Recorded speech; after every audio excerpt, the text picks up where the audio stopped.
नमस्कार, news capital express देख रहे हैं आप और मैं हूं आपके साथ गुंजन। बुलेटिन की शुरुआत करेंगे बड़ी खबर के साथ। बीजेपी पर लगाए गंभीर आरोप। सज्जन सिंह वर्मा ने कहा, जब जब भारतीय जनता पार्टी सत्ता में आती है तब तब धर्मांतरण का खेल शुरू हो जाता है और अवैध बाल संप्रेक्षण गृह खुल जाते हैं। वहीं सज्जन सिंह ने कहा है कि लगातार कांग्रेस मंथन कर सभी प्रकोष्ठों को लेकर लगातार मीटिंग कर रही है। आगामी लोकसभा चुनाव को लेकर रणनीति तैयार की जा रही है।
इस मध्य प्रदेश का और संपूर्ण देश का कि जब जब भारतीय जनता पार्टी की सरकारें रहती हैं, इस तरह के अवैध बाल संरक्षण गृह तेजी से उभरते हैं। धर्मांतरण के साथ साथ मानव तस्करी का भी एक घिनौना खेल ये बीजेपी के राज्यों में उनकी सरकारें रहती तब होता है। इसके साथ में ये भी मैं कहना चाहूँगा, मैं जोड़ना चाहूँगा कि अवैध बाल संरक्षण गृह में ये अनैतिक कामों की भरमार होती है। इसके साथ जोड़ना नहीं चाहिए, लेकिन मैं जोड़ रहा हूँ कि ये जो गौ माता को स्लॉटर हाउस बोलते हैं ना, बीजेपी के राज में स्लॉटर हाउसों की संख्या बढ़ती है। ये दुर्भाग्य है कि जो धर्म के नाम पे राजनीति जो दल कर रहा है, उसी के शासन काल में इस तरह की गतिविधियां होती कि शर्म आती है हम लोग।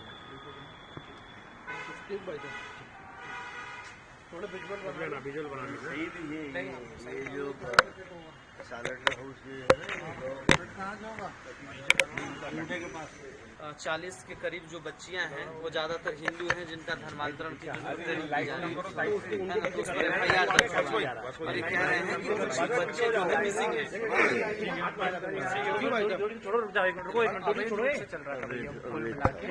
ये सारी चीजें जांच का करें। रोल ठीक है सर जी। रोल सर, आज कांग्रेस की एक महत्वपूर्ण बैठक बुलाई है आप लोगों ने, क्या इसका एजेंडा है?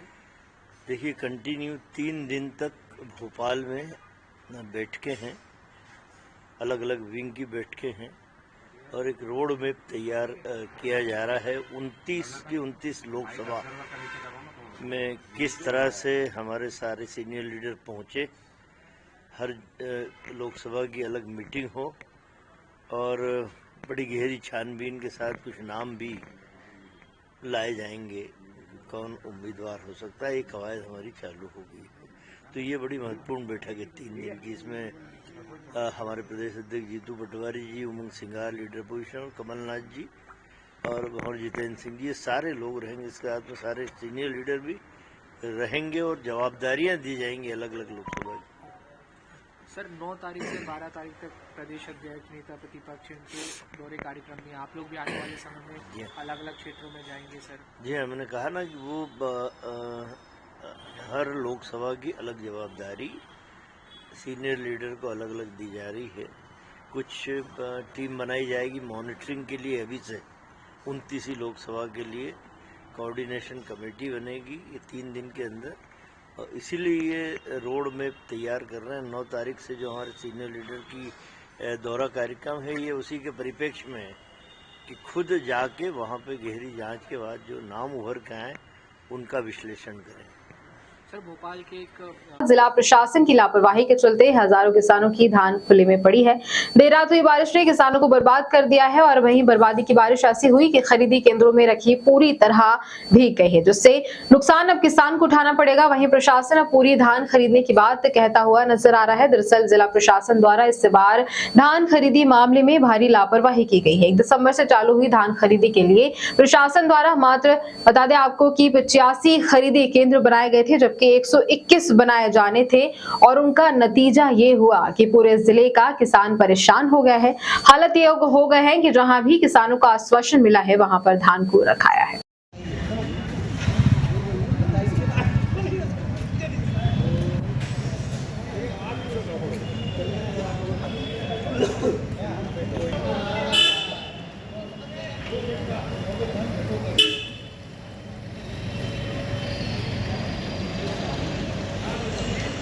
दे दे, अरे खबर शानदार खबर चलाओ। खबर उसी में है। मैं चलाऊंगा वो कहाँ वो जो आखिर क्या होती है धान खरीदी।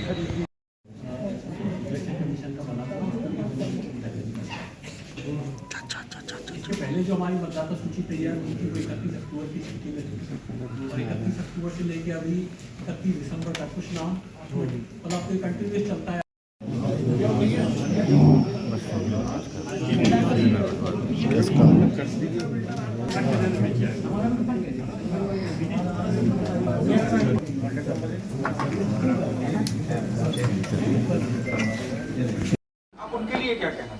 किसानों के लिए मैं ये कहना चाहूँगा कि ये जो 36 गोदामों में धान रखा हुआ है ये अनियमित तरीके से रखा हुआ है, अवैधानिक तरीके से यहाँ पर पटका गया है और जो एक एवरेज पूरे मध्य प्रदेश के हिसाब से जबलपुर के हिसाब से निकलता है इसमें काफ़ी सारी विसंगति है। माल की मिक्सिंग हो चुकी है, उसमें नॉन FAQ के साथ FAQ माल भी मिल चुका है। आपको मैं बड़ा सिंपल सा एक उदाहरण दूँ कि यदि दूध है और दही है, ठीक है, यदि आप दूध के बर्तन में 1 चम्मच भी दही मिला दोगे तो क्या हो जाएगा? वो भी दही हो जाएगा ना। यदि FAQ माल में आप नॉन FAQ का एक बोरा डाल दोगे तो क्या होगा? सारा का सारा नॉन FAQ हो गया। तब इन्होंने क्या किया कि उसको मिक्सिंग कर दी। मिक्सिंग करने का पर्पज़ बड़ा सीधा सीधा समझ में आता है, जो मैं आपको बता रहा हूँ कि 70 कुंटल और 160 कुंटल का रेशो जो निकल के आ रहा है। मिक्सिंग करने का पर्पज़ यही समझ में आता है कि आप मिला दो तो फिर जाँच वाँच हो ही नहीं पाएगी, फिर सब प्रेशर करेंगे और सबको खरीदना पड़ेगा। मैं किसानों को ये आश्वस्त कर सकता हूँ कि यदि किसानों को जल्दी है वो अपना जहाँ भी उन्होंने रखा है वहाँ से उठा के ले जा सकते हैं। हमने नज़दीक में उपार्जन केंद्र बना दिए हैं, उस उपार्जन केंद्र पर जाके बेच सकते हैं वो। यदि इसके लिए किसी अन्य उपार्जन केंद्र की आवश्यकता होगी तो वो भी हम खोल देंगे वहाँ, उसमें कहीं कोई दिक्कत नहीं है।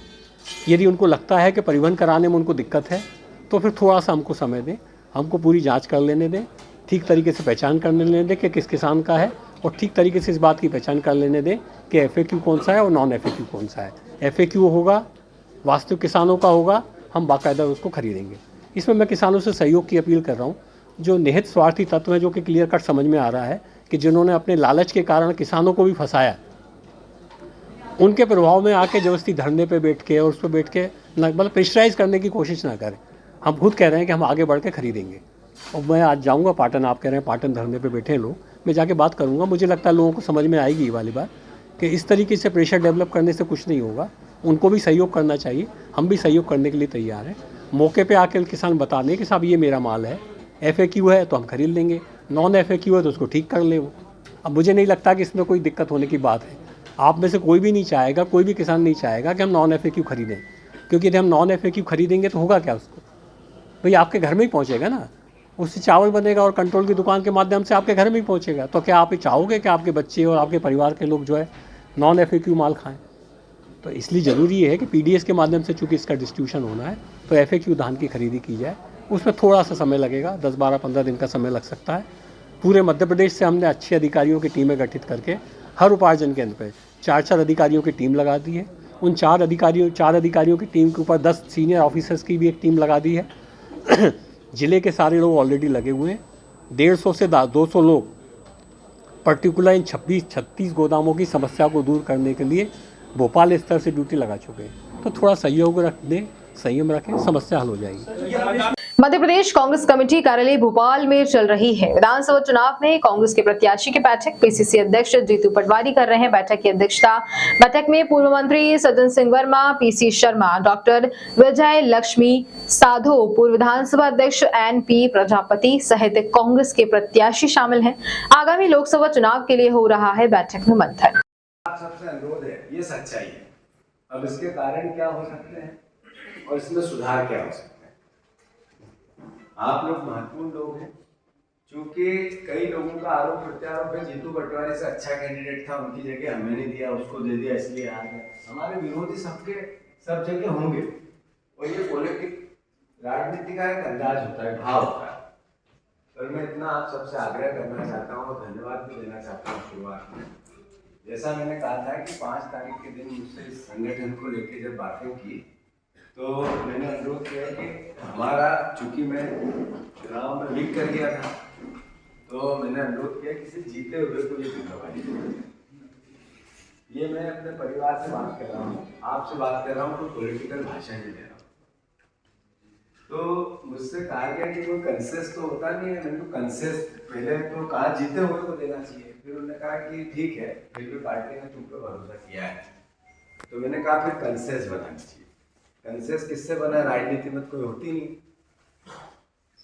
तो फिर जो भी फार्मूला तैयार, लगभग आप लोगों से अलग अलग तरीके से पार्टी ने पूछा होगा, सचिवों ने पूछा होगा, बातचीत में आया होगा, विधायकों से भी आके पूछा था, वरिष्ठ नेताओं से भी बात की, और फिर मैंने भी सब वरिष्ठ नेताओं से बात की अलग अलग। तो मैंने सबसे ये आग्रह किया था कि ये पॉलिटिक्स में, पार्टी में ग्रुपिज्म तैयारियों के संदर्भ से लगातार 3 दिन तक सारे वरिष्ठ नेताओं के साथ देश के हमारे प्रदेश के प्रभारी जितेंद्र सिंह जी सब आएंगे। आज हमारे प्रत्याशियों की मीटिंग है, कल पार्टी के और घटकों की मीटिंग है, परसों लोकसभा के प्रभारी और सीनियर जिम्मेवारी 3-4 दिन में वो दे दी जाएगी। उस संदर्भ में जिनको जिम्मेवारी देंगे उनकी सबकी मीटिंग है, पूरे दिन चलेगी। और पार्टी कोशिश है कि हमारे 40% जो मतदान है वो लोकसभा में कन्वर्ट हो, ज़्यादा से ज़्यादा सीट हमारी कांग्रेस पार्टी। भोपाल में बिना अनुमति के चल रहे बालिका गृह से 26 बच्चियां गायब। बालिका गृह में थी 68 बच्चियों के रहने की एंट्री मिली। 41 बच्चियां गुजरात, झारखंड, राजस्थान के अलावा मध्य प्रदेश के सीहोर, रायसेन, छिंदवाड़ा, बालाघाट के बच्चे थे और बालिका गृह में बिना अनुमति के चलने के कारण ही पुलिस ने की FIR दर्ज। राष्ट्रीय बाल आयोग के अध्यक्ष प्रियंक कानूनगो ने भी मामले को लेकर लिखा मध्य प्रदेश के मुख्य सचिव वीरा राणा को पत्र। भोपाल के परवलिया थाना क्षेत्र में है बालिका गृह। आंचल बाल गृह जो परवलिया थाना क्षेत्र में है, वहाँ से 26 बच्चियों की जो लापता होने की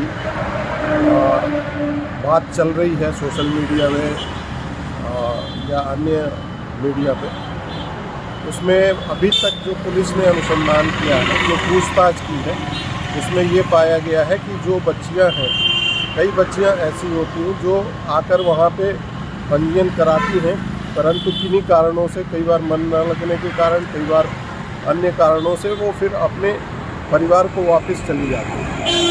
तो अभी तक की पूछताछ में इन 26 बच्चियों के संबंध में यही ज्ञात हुआ है कि ये अपने माता पिता के साथ मन न लगने के कारण वापस चली गई है, जिसके संबंध में अभी और सत्यापन की कार्रवाई आगे कराई गई। राज्य निर्वाचन आयोग की कॉन्फ्रेंस में मुख्य निर्वाचन आयुक्त ने बताया है कि पूरे राज्य में हमारे 64,523 मतदान केंद्र हैं, उन पर पुनः निरीक्षण का काम शुरू हुआ है। प्रकाशन होगा तो आपको अंतिम आंकड़ों से फिर अवगत कराएंगे। पूरे राज्य में मतदाता सूची के पुनरीक्षण का काम आरंभ हुआ है। हमारे जो 64,523 मतदान केंद्र हैं, इन सभी मतदान केंद्रों पर मतदाता सूची का प्रारूप प्रकाशन किया गया है, जिसको हम ड्राफ्ट पब्लिकेशन कहते हैं। ये जो 5 राज्य थे जहां पे विधानसभा के चुनाव हुए थे, उन 5 राज्यों के लिए एक टाइम टेबल अलग से बनाया गया है, जिसके तहत आज प्रारूप प्रकाशन हुआ।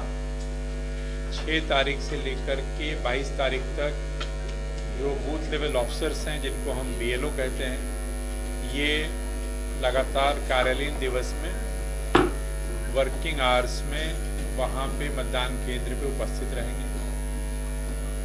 इसके अलावा 13 तारीख को और 20 तारीख को ये स्पेशल कैंप करेंगे अपने अपने मतदान केंद्र क्षेत्र में, जहां वो घर घर जाएंगे और लोगों से हाउस टू हाउस विजिट करके संपर्क करेंगे। इस अवधि के दौरान 1/1/2024 की स्थिति में जो लोग 18 साल की आयु पूरी कर रहे हैं या पूरी कर चुके हैं, वो सभी लोग मतदाता के रूप में अपने नाम को दर्ज कराने के लिए आवेदन हेतु पात्र होंगे। ये या तो ऑनलाइन आवेदन कर सकते हैं, या अगर ये ऑफलाइन आवेदन करना चाहेंगे तो मतदान केंद्र पर BLO उपलब्ध हैं 6 तारीख से 22 तारीख तक, तो इनकी मदद करेंगे। कोई भी मतदाता वोटर हेल्पलाइन ऐप के माध्यम से या जो वेबसाइट है voters.eci.gov.in, इसके माध्यम से फॉर्म 6 भर के अपना नाम जुड़वाने की कार्रवाई कर सकते हैं। इसके अतिरिक्त ऐसे हमारे युवा साथी जो 1 अप्रैल 2024, 1 जुलाई 2024 या 1 अक्टूबर 2024 को 18 साल के होने जा रहे हैं, वो भी यदि चाहें तो एडवांस में अपना आवेदन BLO को दे सकते हैं या एडवांस में ऑनलाइन भी आवेदन कर सकते हैं। इनका नाम तभी जुड़ेगा जब जिस तारीख को ये 18 साल की आयु को प्राप्त करेंगे।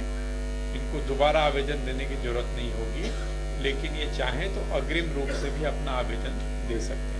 जो मतदाता की कुल संख्या है आज की तारीख में पूरे राज्य में, वो 5,59,98,370 है। ये जनरल इलेक्टर्स हैं जिनको हम सामान्य मतदाता कहते हैं। इसमें सर्विस वोटर शामिल नहीं हैं। आप जानते हैं कि सर्विस वोटर्स वो लोग हैं जो सेना में पदस्थ हैं, जो अपनी ड्यूटी कहीं और दे रहे हैं। तो जो सामान्य वोटर्स हैं उनकी संख्या 5,59,98,370 है, जिसमें पुरुष मतदाताओं की संख्या 2,87,90,967 तथा महिला मतदाता की संख्या 2,72,06,136 है। इसके अतिरिक्त थर्ड जेंडर के रूप में 1267 मतदाता दर्ज हैं। ये आज की सूची मैं आपसे शेयर कर रहा हूँ। 8 फरवरी को जो अंतिम प्रकाशन होगा उसमें फिर मतदाताओं की संख्या इससे परिवर्तित होगी। इसके अतिरिक्त जो सेवा मतदाता हमारे हैं, जो आर्मी में जो लोग अपनी सेवाएं दे रहे हैं, उनकी संख्या 75,326 है। इनमें से 73,028 पुरुष हैं और 2,298 महिला मतदाता हैं। इन दोनों का जब हम टोटल करते हैं, सामान्य मतदाता और सेवा मतदाता, तो इनकी कुल संख्या होती है 5,60,73,696। 5,60,73,696।